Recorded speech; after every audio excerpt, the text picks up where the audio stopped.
All right, so now we're going to be checking the active ranges of the hip. We have flexion, we have extension, we have medial rotation, lateral rotation, abduction, and adduction. We're going to bring the client to a relatively neutral position and just ask the client to draw the knee towards the chest, bringing the leg into flexion. So go ahead and bring the leg up towards the chest. Good, and let the leg come down.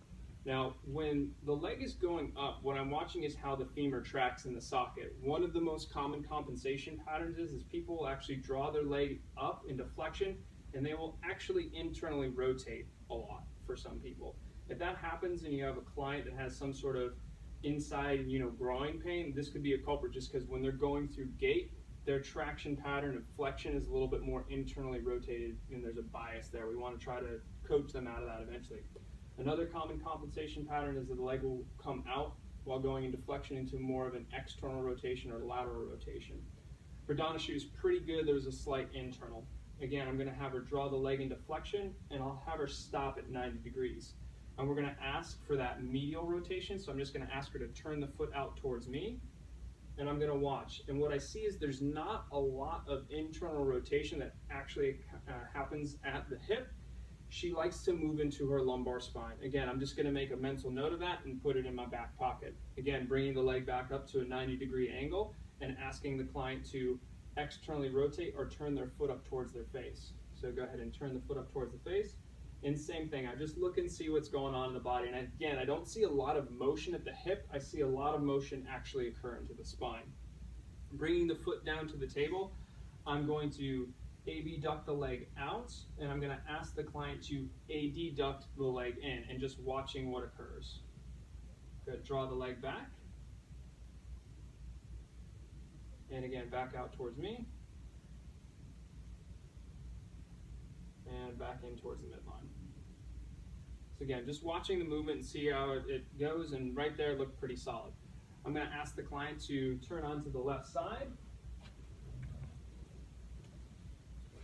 We're going to keep both the knees bent a little bit less than a 90-degree angle, and we're going to have the feet stay together and just ask the client to lift the knee up towards me.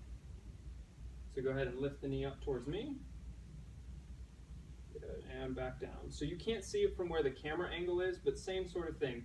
In terms of the maps in the brain for the client right now, there's a lot of spinal movement when hip movement's occurring. Now, this is something that's pretty common and you'll see a lot in your clients. What we're really going for in a lot of these activation drills is disassociation of joints. Does their brain realize what their hip does and what abduction is? Again, I'm going to have you draw the knee up towards me, and there's a little extension and rotation that occurs through the spine there, and leg back down. Lastly, we're going to go into extension, so we're going to flip and go face down.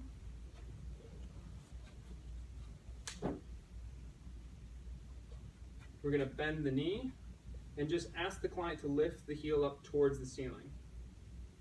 Good, and back down, and up, and back down, and relax the leg. So when the client's going into that hip extension drill, I'm testing a little bit of the glute, I'm testing a little bit of the hamstring, and I'm testing a little bit of the erectors here. And if you notice how I have my hands placed, I have my ring finger on the hamstring, I have my thumb on the glute, I have my opposite thumb on the left erectors, and my ring finger and middle finger on the right erectors. I'm looking to see what the firing sequence is when that client lifts in. We'll go over the firing sequence and its importance later on, but right now this is just the hand placement to feel if the client's actually utilizing their glute in hip extension. The other thing to pay attention to when the client moves into hip extension is how much do they rotate, if at all, from their back.